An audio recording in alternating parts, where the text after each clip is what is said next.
joliba jabarani filɛbaw an ka foli ani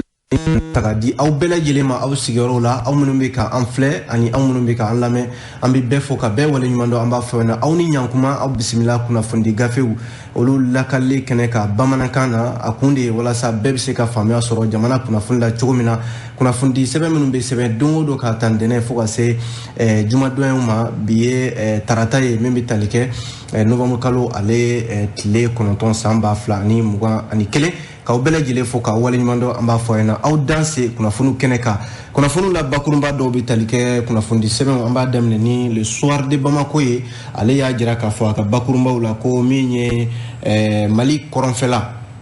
ko a bɛ n'a fɔ nin ye sira kura dayɛlɛtɔ ye kokura min ye Mali kɛlɛ min bɛ sen na nin waati ninnu na sabu a jirala k'a fɔ min ye Algérikaw ka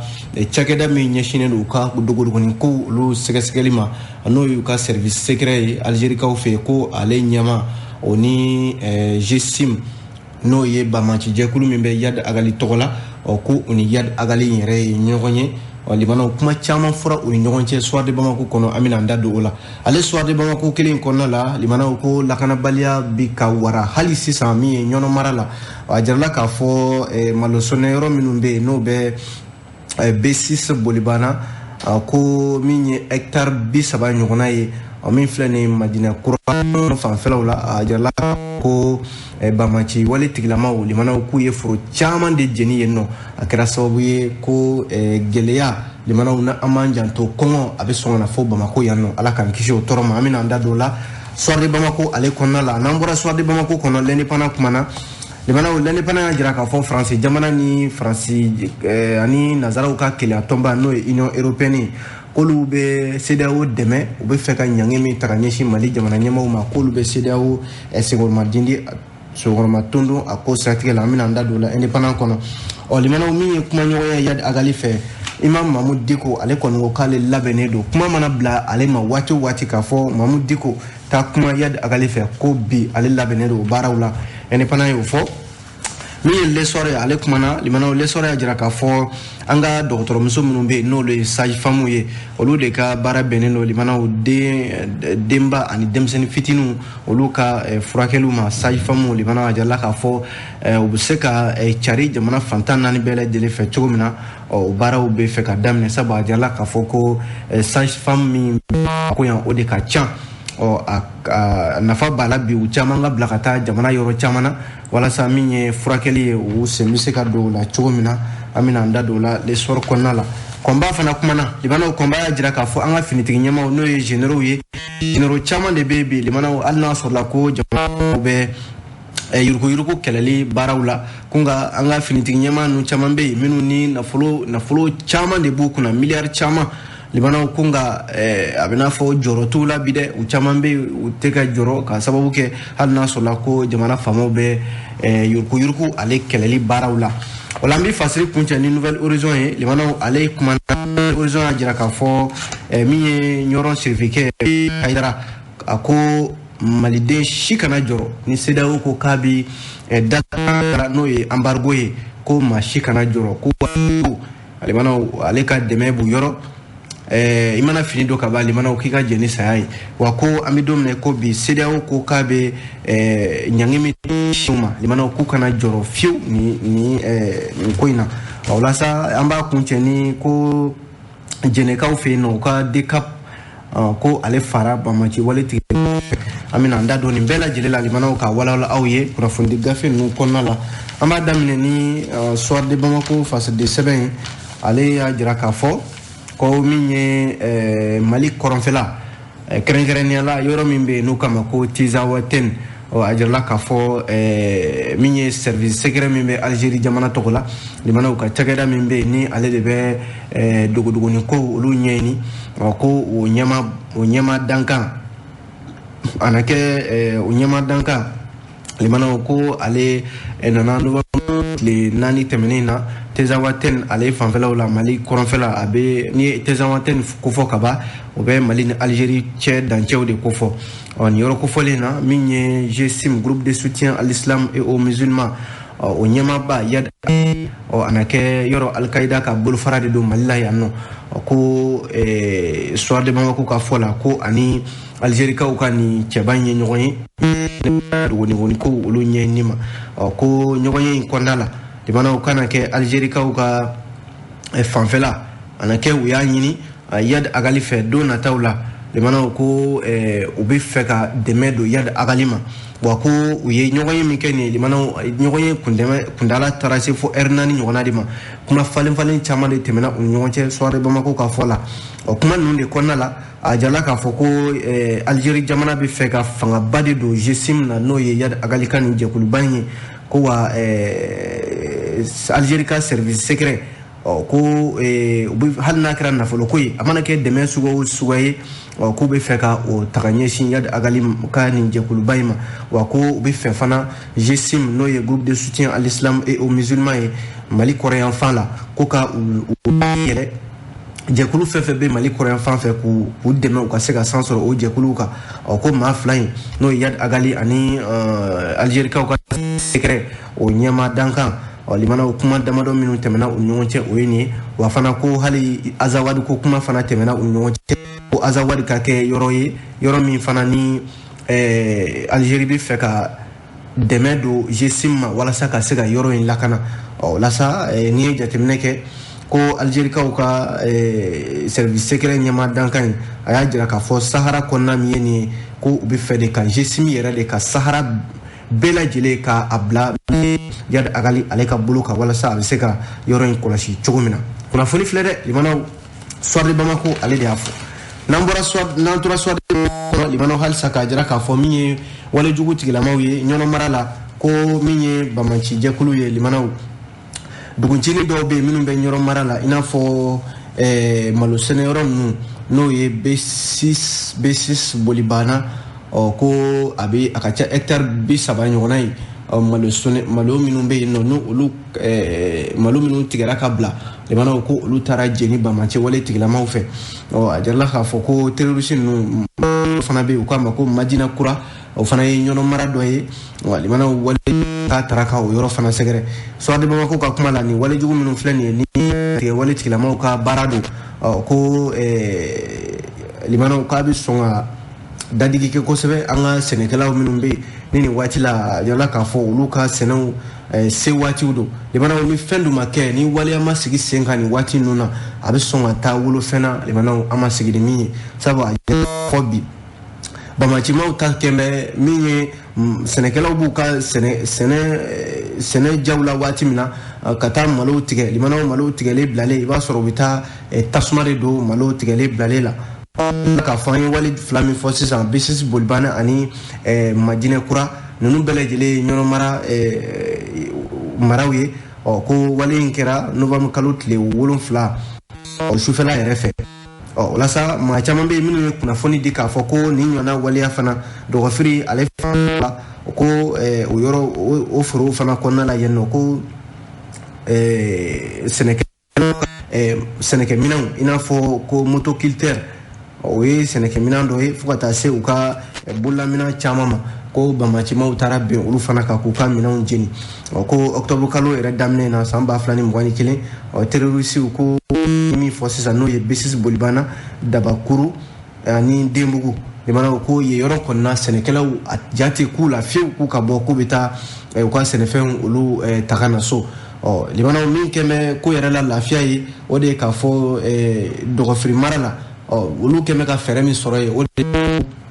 donsow ni finitigiw olu kɛlen don k'u bolo di ɲɔgɔn ma walasa u bɛ se ka maa minnu bɛ yen ni olu sera ka sɛnɛ dɔɔni kɛ olu ka malo minnu bɛ yen ni olu kannen don olu bɛ se ka ta ka taa sow kɔnɔna la cogo min na ko min ye donsow ni an ka finitigiw ye olu bolo di bɛ ɲɔgɔn ma walasa sɛnɛ dɔɔni kɛ u bɛ se ka donni ka taa so ko ni ye jateminɛ kɛ yɔrɔ ofisi kɔnɔna in na bi a bɛ se hectare 100 ɲɔgɔnna ma minnu bɛ yen ni olu bɛ ka sɛnɛ ni a jarala k'a fɔ marakala pɔnba min ye nin ye ale de bɛ ji bila ka taa office di Niger kɔnɔna la walasa ni hectare 100 min ye nin o bɛ se ka sɛnɛ cogo min na nka fɔ limanaw san o san hectare 100 min ye nin n'a bɛ tɔni caman de bɔ wa Mali fan caman de fɛ i b'a sɔrɔ bɛ taa yen nɔ kɛrɛnkɛrɛnnen la Bamako yan nɔ limana ni n'a fɔra ko ni bɛ sɛnɛ bamaci wale tigilamaw ye kuma bɛɛ u bɛ taa balo jeni min filala ni ka taa k'u ka sɛnɛfɛnw ani bololaminɛnw k'olu jeni limanaw ni ko min filɛ senna ni dansigi joona joona limanaw bolo ka kɛ k'a kunbɛn wa ko Bamako yan nɔ limanaw a kɔngɔ a bɛ sɔn ka na dadigi kɛ an fana na yan nɔ o de la a jala k'a fɔ ɲɔnɔmara tɛmɛnen kɔfɛ an ye Wafiri mara min ye an y'a fɔ ten min ye don faamaw n'o ye forces armées maliennes malo minnu sɛnɛna limanaw olu kɔni bɛ k'u jija walasa bɛ yen u bɛ se ka taa duguw kɔnɔna la walasa maaw bɛ se ka sɔrɔ cogo min na limanaw ni ko de bɛ senna dɛ ko wulikajɔ ka kɛ joona faamaw walasa dansigi bɛ se ka kɛ nin ko la cogo min na kunnafoni fila ye ninnu bɔ le soir de Bamako ale de kɔnɔna la n'an bɔra soir de Bamako face de sɛbɛn kɔnɔ limanaw an bɛ don indépendant y'a jira k'a fɔ ko Faransi limanaw Faransi CEDEAO dɛmɛ a ka ɲanginiw la ka ɲɛsin Mali ma wa min ye Union européenne ye n'o ye nanzaraw ka kuluba ye ko ale yɛrɛ bɛ baara sugu bɛɛ lajɛlen la bi walasa fɛɛrɛ minnu tigɛra CEDEAO jɛkulu fɛ ka se ka don ba la n'i ye jateminɛ kɛ limanaw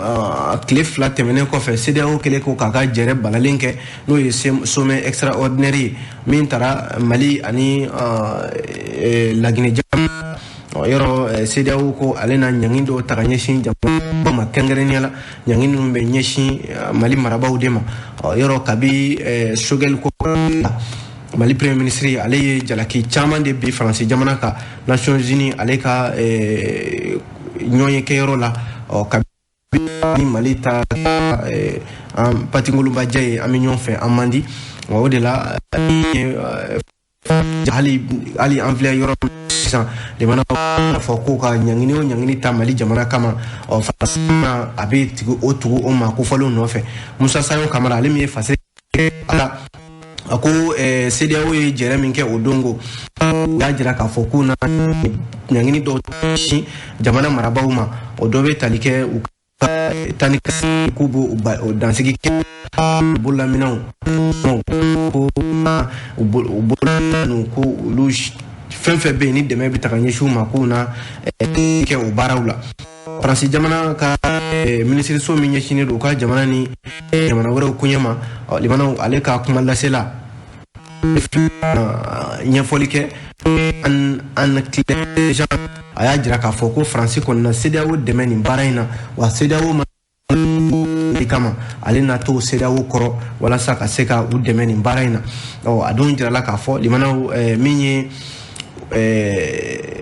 u ka conseil min bɛ yen ni o ye Faransikaw ka minisiriso min ɲɛsin jamana ni jamana wɛrɛw koɲɛ ma jɛrɛ octobre kalo tile 18 tɛmɛnen in na yɔrɔ o de kɛnɛ ka u segira ka na ka kuma kosɛbɛ k'a fɔ novembre kalo natɔ in tile 15 o bɛ bɛn ntɛnɛn natɔ in ma limanaw ko u na jɛrɛ dɔw fana boloda min ɲɛsinnen don CEDEAO ka nin ɲangini ka ɲɛsin waati kelen don limanaw an ka jamana faamaw olu ko kalata min kuma bɛ ka fɔ CEDEAO fɛ k'olu tɛna se ka kɛ sabu premier ministre yɛrɛ Choguel Kokala Mayiga ale ye lettre ci CEDEAO ma ka jiru la k'a fɔ Mali bɛ ko wɛrɛ la min ni kalata tɛ kelen ye sabu Assise nationale de la refondation labɛn bɛ senna novembre kalo tile 22 ka taa bila décembre kalo tile 26 la o bɛ senna kalata ko kuma tɛ se ka fɔ yan nɔ CEDEAO ko kalataw de baara kɛ ni dun ye jateminɛ kɛ CEDEAO yɛrɛ kun ye waati kɛrɛnkɛrɛnnen kalo tile 16 tɛmɛnen na ka n'a bila fo a laban na ka kɛ octobre laban na nka limanaw an y'a ye k'a fɔ nin waati na indépendant ka fɔ la fɛn fɛn ye kalata ko kumaw ye fɛn fɛn ye kalata ye foyi ma fɔ a ko la CEDEAO de filɛ nin sa limanaw a ka jɛrɛ kɛrɛnkɛrɛnnen min kɛra ko ka ɲangi bɛn arabaw kan Faransi jamana fana tugulen filɛ nin CEDEAO kɔ wa hali Union européenne ale fana y'a jira k'a fɔ ko u na tugu CEDEAO kɔ nin baara in na Mali la yan nɔ limanaw a jiralen bɛ k'a fɔ ko politiki tɔn dɔw bɛ yen nɔ minnu fana farala ɲɔgɔn kan olu la pare ko ale dɔw kɛ k'a fɔ fɛɛrɛ fɛn fɛn bɛ se ka sɔrɔ ko premier ministre limanaw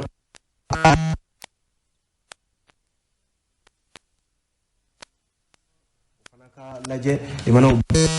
baaraw la kunnafoni filɛ limanaw indépendant de y'a fɔ dɛ indépendant kɔnɔna la sɛbɛn y'a jira k'a fɔ ko Imam Mahmoud Dicko ale ye ɲɛfɔli dɔw kɛ télévision so dɔ la n'u k'a ma ko France 5 télévision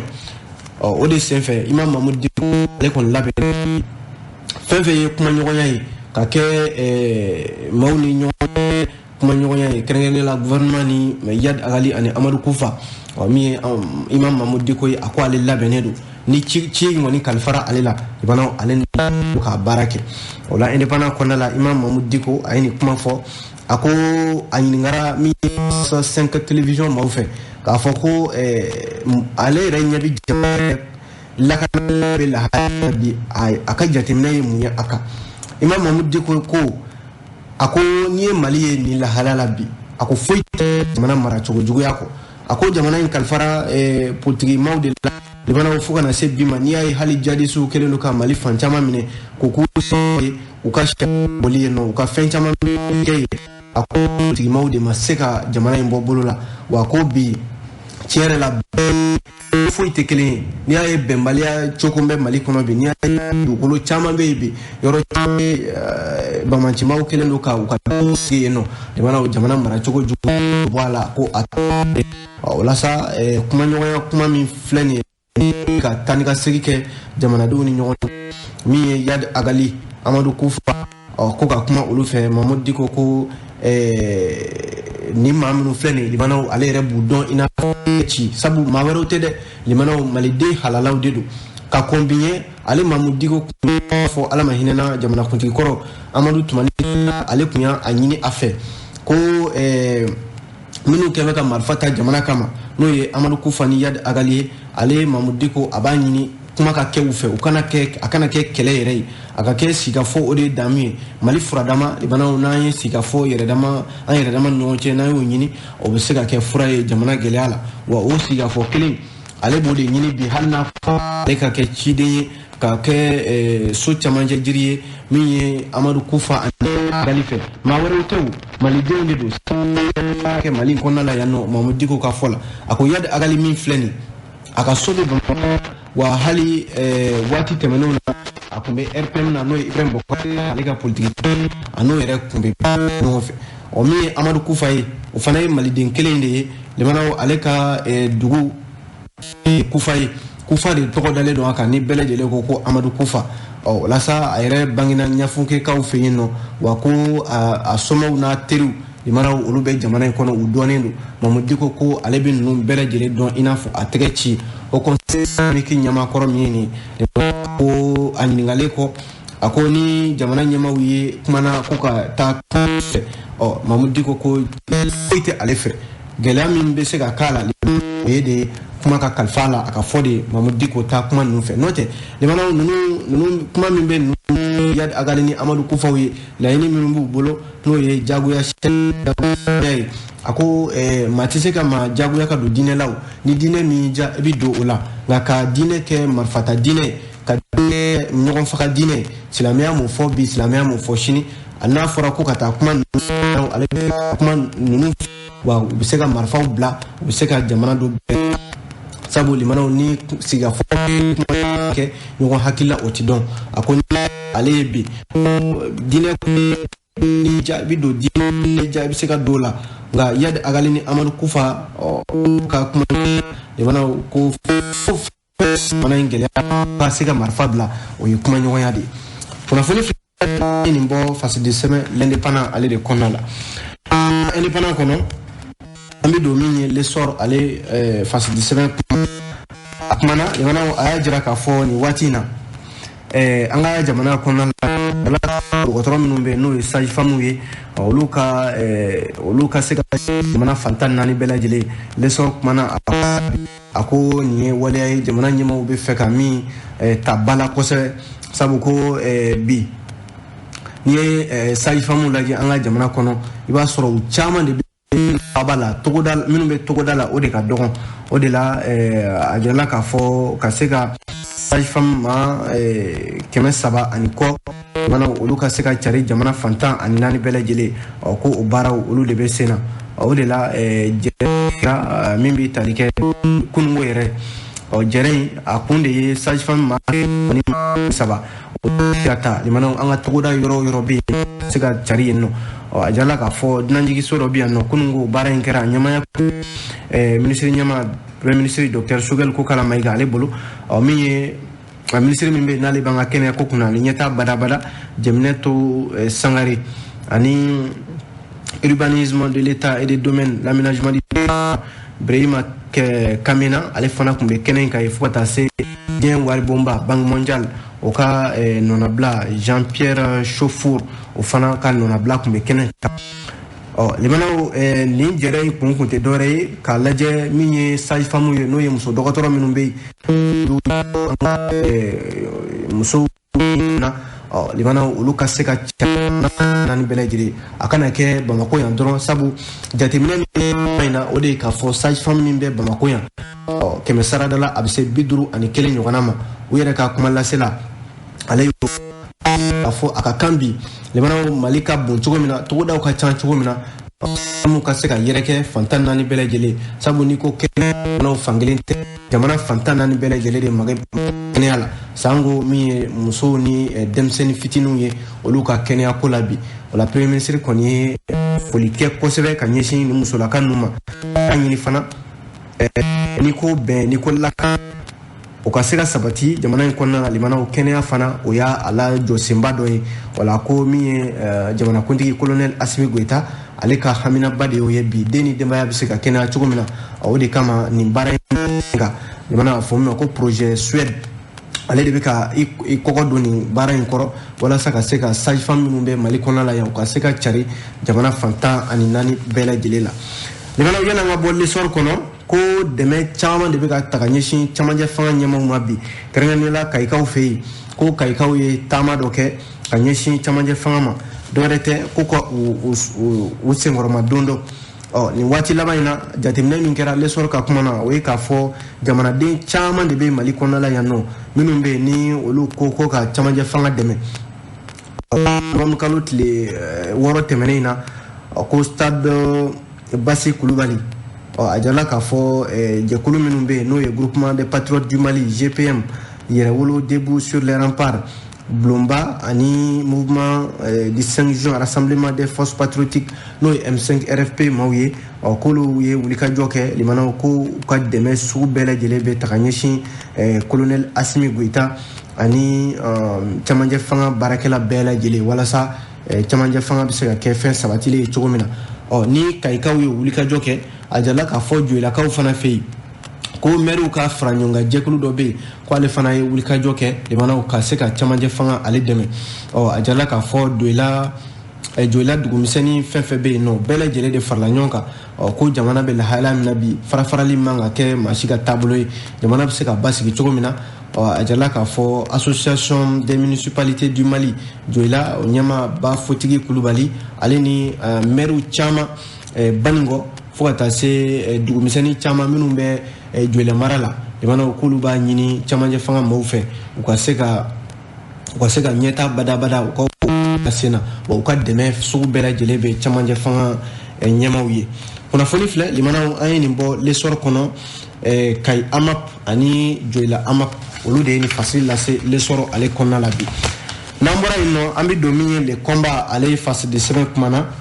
combat ya jira ka fo ni watina jamana ko yuruku keleli mimbe sena anga jamana kono hanna sorla ko niye josemba doye malikura ko kuma mimbe ka fo obeseka sementia chugumina kunga malikura jamana atseka jofio fo yuruku maminumbe ni olu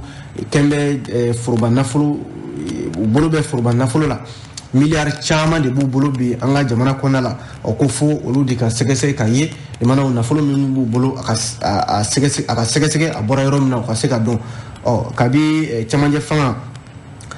ale puntlena yele mana temwa ani nani temene samba flan ngwani kile ajala de temene mi koni kera o ka fo ni rapport minumbi bo vérificateur général ani au clé mawfe ka fo ko mi anga jamana forba chakela chama de be iba soro na folo chama de be mimbe tayino akanga segi asigi yorola layidu ka min dira jamana kuntigi fɛ septembre kalo tile 22 22 septembre ko maa bɛ yen jamana ni e tɛgɛ yira foroba nafolo la i ka koɲɛ bɛ taga di sariya tigilamaw ma olu na a ɲɛnabɔ yɔrɔ a ko yɛrɛ a daminɛna ka ban sabu min ye premier ministre kɔrɔ min bɛ yen n'o ye Sumeli Bube Mayiga ye ale bɛ kaso la nin waati in na nin sɛgɛsɛgɛli kelen ninnu siratigɛ la nka limanaw ko o n'a ta o ta ko nka finitigi caman bɛ yen finitigi ɲɛma n'o ye généraux ye olu caman bɛ yen bi olu tɛ ka jɔrɔ dɛ sabu caman bɛ yen bi miliyariw b'u kunna sow b'u bolo Mali kɔnɔ ani Mali kɔ kan forow b'u bolo limanaw minnu ni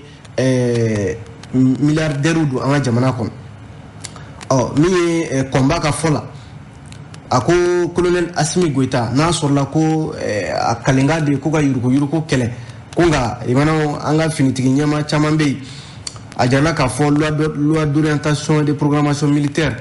sarakisɛ min taara ko ka finitigiw ka koɲɛ bɛɛ lajɛlen don a kɔnɔ nafolo min kan ka di finitigiw ma limanaw o ka se ka ɲɛnabɔ o baara in kɔnɔna la nka a jarala k'a fɔ o miliyari hakɛ min bilala o sariya in ka bolo kan limanaw ko miliyari caman in kɛra sababu ye an ka finitigi ninnu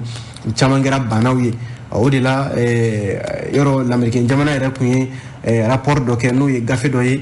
juillet kalo tile 31 san 2019 fo ka taa se l'américain ka ambassade ani France ka ambassade bɛ Mali la olu kun ye généraux caman tɔgɔ fɔ min bɛ tali kɛ ko olu ye milliards de ye an ka jamana kɔnɔna la yan ko yɛrɛ sɛbɛntiɲɛna fasɛdi sɛbɛn dɔ fɛ n'u k'a ma ko centrafriquepresse.com a dɔ bɛ tali kɛ général Musa Jawara limanaw ale de bɛ ɲɛmaya yɛrɛ la nin ko siratigɛ la ale kun ye sécurité d'état ɲɛmaa ye i bɛ k'a ka waati la ko bi nafolo min b'a bolo limanaw n'o y'a ka tiɲɛ o bɛ se miliyari 70 ɲɔgɔnna ma ko sow b'a bolo Burkina Espagne ani France Côte d'Ivoire Ghana min ye ko foro 5 o b'a bolo wa ko taji minnu bɛ bɔ jamana kɔ kan citerni caman o b'a bolo fo ka taa se agence immobilière dɔ ma o fana b'a bolo